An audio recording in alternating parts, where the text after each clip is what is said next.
The next menu, if you will, is the reply menu. And basically the reply menu is a menu where you send a reply to your team. This is more for if you're a subordinate than if you are a team leader. But anyways, done means after your team leader gave you something to do, like a support function, like say go heal at so and so, or go rearm at so and so, or whatever, or go board that whatever, or disembark. You can press done, and done means you're ready to go back into formation. Fail basically means like no can do, like you cannot do that task. Ready to fire. If you see a target that the AI, if you see a target, sometimes the AI will actually assign you a target. You can tell the AI leader that you're ready to fire the target. This also goes into if you're in the multiplayer environment, you can also use it for communicating with human players as well. But for human players, it's more for information than anything else. So ready to fire means exactly that. You have a target in sight and you're ready to fire. This is usually when you have a hold fire command. Essentially, just like how when I gave my hold fire command to my um, dudes in the past demonstrations, they would say they're ready to fire, and I would tell them to fire. That's exactly what that ready to fire is. Cannot fire means they're unable to fire. Repeat, say you missed the command that your leader gave you, the last command, and then basically when you say repeat, they'll ask for the last command that the leader gave you, and the leader will repeat himself. Copy basically is like Roger. You will follow the command that was given. Communication. This is something new in Armed Assault 2 Operation Arrowhead.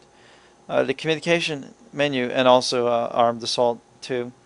The communication menu is essentially just the support menu in terms of scripted support. So in here you could have on your right hand corner you would see things like an artillery indicator, like an airstrike indicator, or a mortar indicator and stuff.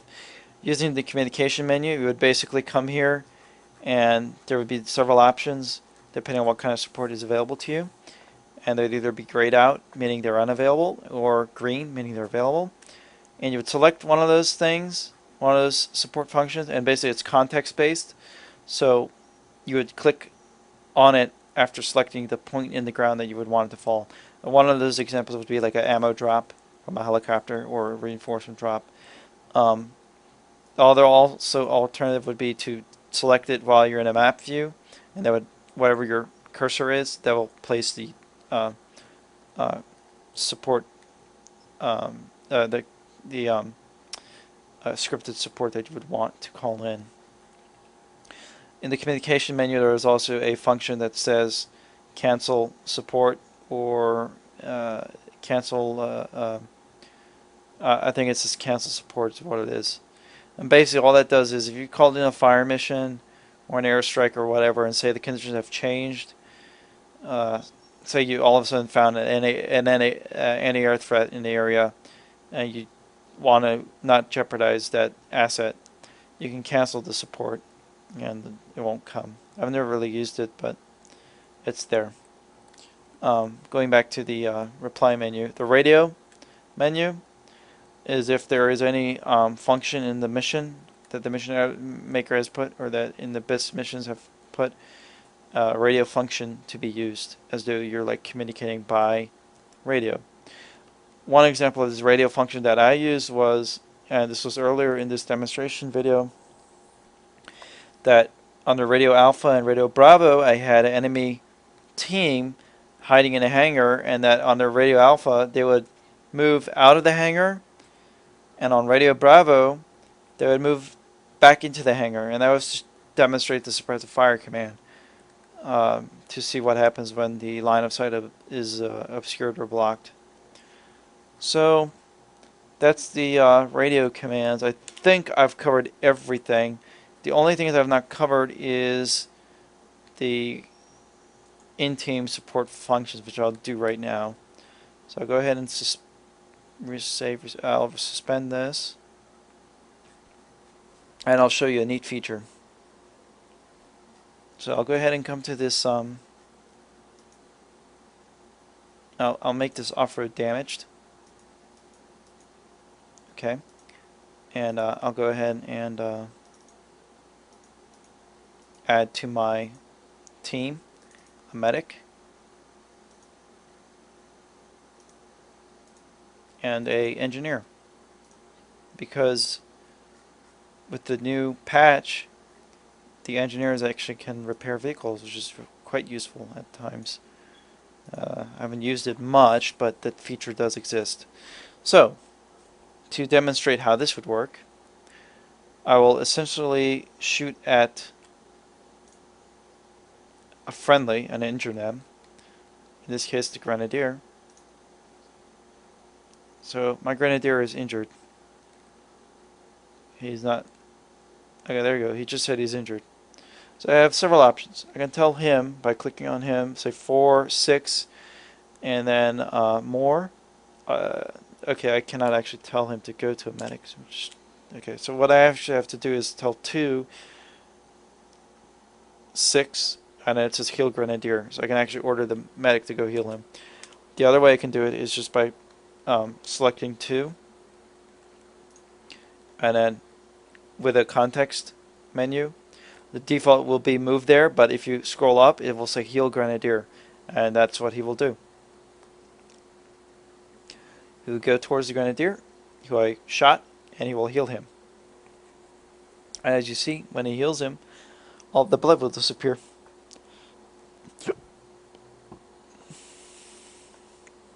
So he's now healed.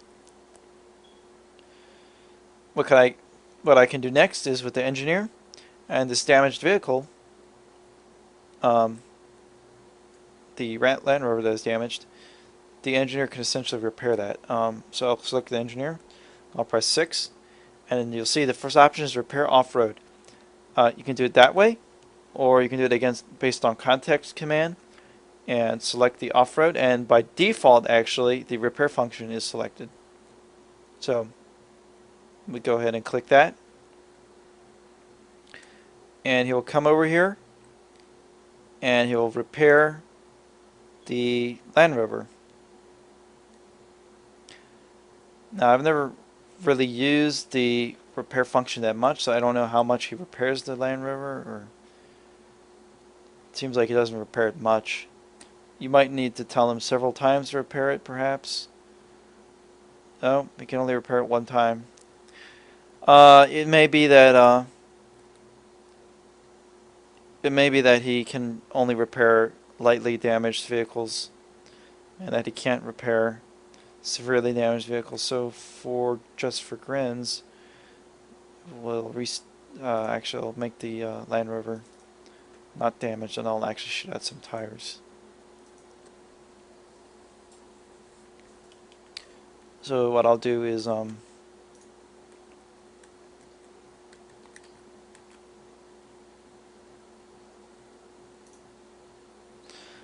I actually want to see if I shoot the Grenadier. Default, you would think, is that the medic would through context command heal the Grenadier, but it's not. It's actually a move there, which is actually kind of strange. But anyways, what I'll do is shoot out some tires on this Land Rover.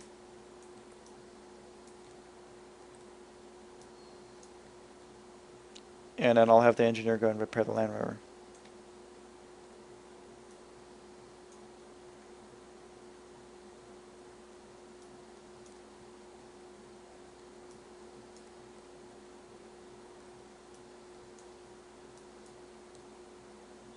So the more you shoot at the tire, the more flat it gets. Okay, so it's pretty damaged.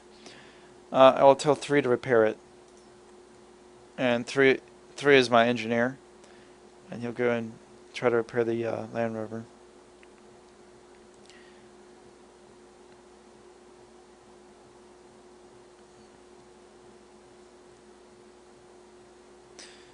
So he says he repaired it, and he did. If you notice, the wheel that was completely not there is back there now. So my question is, if I start moving the Land Rover, will the wheels, all of the wheels, still be flattened? And actually, they are. The wheels are still damaged. So he repairs it somewhat. He doesn't actually repair it like as though you had a repair truck to it. So what I'll do for demonstration is just flatten one of the tires completely and see if that tire gets repaired. Okay, so now I'll tell 3 to repair it. And basically, he's repairing the Land Rover, and it's just missing that one front tire right now. And he's repaired it. And you get in. And as you notice, if you look on my top left corner, you can see the wheel is still damaged. It's yellow, it's not green, which means it still has some damage to it. So this repair function for an engineer is very light repair. It's like a different level of repair than a repairing of a repair truck would do. So it's better than nothing, but it's still quite a light repair. Okay, so